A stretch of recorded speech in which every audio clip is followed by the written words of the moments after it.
What is up, friends? Welcome back to Ozark Outdoor Brewing. Now today we're going to spend a little time talking about the new Saber refractometer from Kegland. I've never really been a big fan of using hydrometers on my brew day.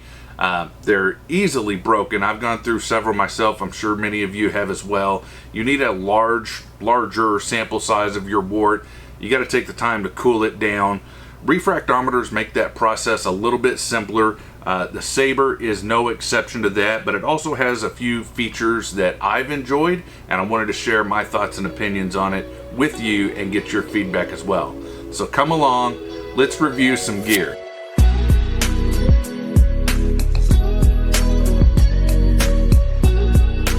Before we get started, I want to make sure we're all on the same page. I did pick this up from morebeer.com. Kegland did not sponsor this video, send this to me. More Beer did not sponsor this video or send the refractometer to me. Paid for it with my own money, so the opinions and thoughts that you get are my own. So what all do you get in the package, right? Well, of course, you have the refractometer itself. It comes with one pipette for your samples. Also has a calibration key to use on the bottom of the refractometer to calibrate the scales. And then there is a USB charging cable that connects magnetically to the refractometer. And then you have a handy dandy carrying case to keep things nice and tidy. Now this does have a few features that we're going to get into that I really like and enjoy.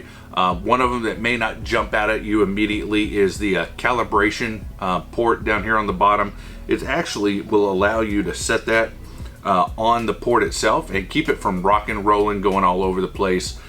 Which I have experienced with other refractometers. Now you may be watching and ask yourself, what makes this better than any other refractometer on the market, and why should I spend my money on it? Well, I'm not going to tell you how to spend your money.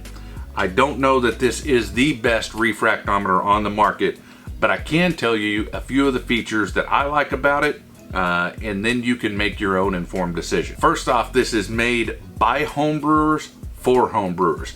Kegland put a lot of R&D into this product, and it really comes through with a lot of the features that they have here. It's a triple scale refractometer, so when you look through and look at the scale, there'll be sugar on the left for distillers, bricks in the middle, and wort on the right. One of the features that I really like with this refractometer is the LED light. That's right above where you put your sample. That makes viewing your sample and reading that a little bit easier. You're not having to find the perfect light to hold that up or under or into in order to read your sample. Like I mentioned earlier, it has the USB charging cable.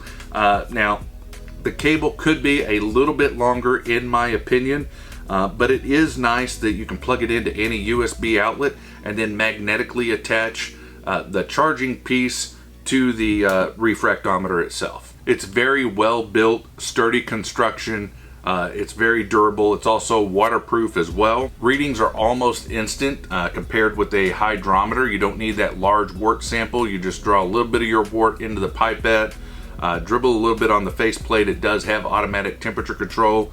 Click on the LED light, Bob's your uncle. There's your gravity reading right there. Now, like I said earlier, I did pay for this with my own money, and I absolutely love it. It made my brew days a lot easier than they have been in the past. I no longer need to take a large sample of wort, cool it down. I've actually put a container of wort into the freezer that I have down here and forgotten about it. So when I did think about it and needed to take my gravity sample, I had to let it thaw. I don't know if freezing and thawing, and I don't know if that has any effect on the gravity, but it was not a good or fun process to go through. So you don't have to worry about that. With the Saber refractometer, it makes taking gravity samples a breeze compared to a hydrometer, and I'd highly recommend checking it out. So those are my thoughts on the Saber refractometer from Kegland, but I want to hear from you. Have any of you all purchased this? What do you think? What are your thoughts and opinions? Love to hear your feedback in the comments down below. Friends, YouTube is doing some really goofy things with its algorithms, so if you're still watching, please hit that like button, and if you're not already, please consider subscribing. That always helps us out. And smash that bell so you get a notification every time we post a video here on Ozark Outdoor Brewing. And remember, drink responsibly.